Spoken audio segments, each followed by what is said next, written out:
नमस्कार। भारत एक विशाल देश है जहां पर अलग अलग संस्कृतियां और धर्म एक साथ पलते हैं और बढ़ते हैं। ठीक वैसे ही भारत के राजनेता और विद्वान भी इसी मिट्टी में पलते बढ़ते हैं और दुनिया में नाम रोशन करते हैं।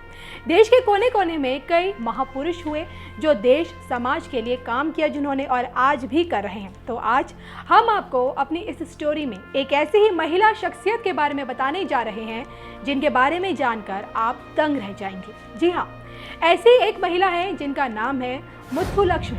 1919 के गवर्नमेंट ऑफ इंडिया एक्ट के जरिए महिलाओं को चुनाव में मतदान का अधिकार मिला। इसी कानून के जरिए राज्यों की विधान परिषदों को ये विकल्प दे दिया गया कि वो मतदान की योग्यता तय कर सके। 1921 में मद्रास विधान परिषद ने एक प्रस्ताव पास किया, महिलाओं को वोट देने का अधिकार दिया। कुछ साल बाद एक और प्रस्ताव में महिलाओं के विधायक बनने का रास्ता साफ हो गया। 1926 में सरकार ने 40 साल की रेड्डी को मद्रास विधान परिषद के लिए नामित किया और परिषद सभापति को चुनाव पर बधाई देते हुए अपने पहले भाषण में रेड्डी ने महिलाओं को लेकर जोरदार भाषण दिया।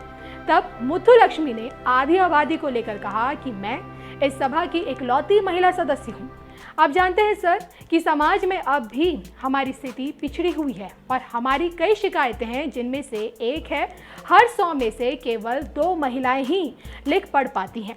तो आप भी मेरी सारी कोशिशों में साथ खड़े होंगे।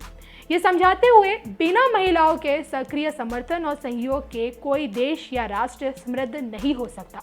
विधान परिषद के साथियों ने डॉक्टर रेड्डी को उप सभापति बना दिया और तमिलनाडु के वित्त मंत्री के दादा पीटी राजन ने उनके चुनाव का प्रस्ताव रखा। अब देखिए, उस वक्त राजन ने कहा था कि रेड्डी शायद दुनिया की पहली ऐसी महिला होंगी जो किसी विधायी सदन की अध्यक्षता करेंगी।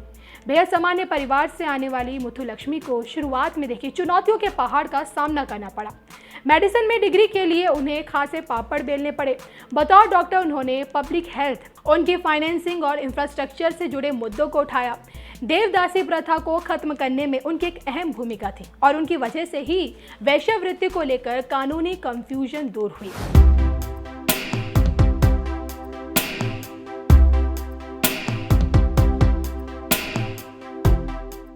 मुथुलक्ष्मी रेड्डी भारत की प्रथम महिला विधायक।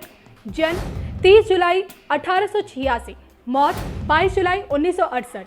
पति का नाम सेंद्रा रेड्डी, बच्चे 2। पुरस्कार पद्म भूषण। तो आपको ये जानकर हैरानी होगी कि गूगल ने उनकी जयंती पर 30 को एक डूडल बनाया है और उनको सम्मानित भी किया है जिन्होंने भारत में महिलाओं को लड़ाई लड़ी उनके लिए। और आज मुथुलक्ष्मी के योगदान को भुलाया नहीं जा सकता और आज जो महिलाओं के अधिकार मिले हैं ये इन्हीं महिलाओं के संघर्ष की कहानी को कहता है जिनके बल पर आज महिलाओं को अधिकार मिला हुआ है। तो अब आप समझ सकते हैं कि मुथुलक्ष्मी कौन है और इन्होंने महिलाओं के लिए क्या किया।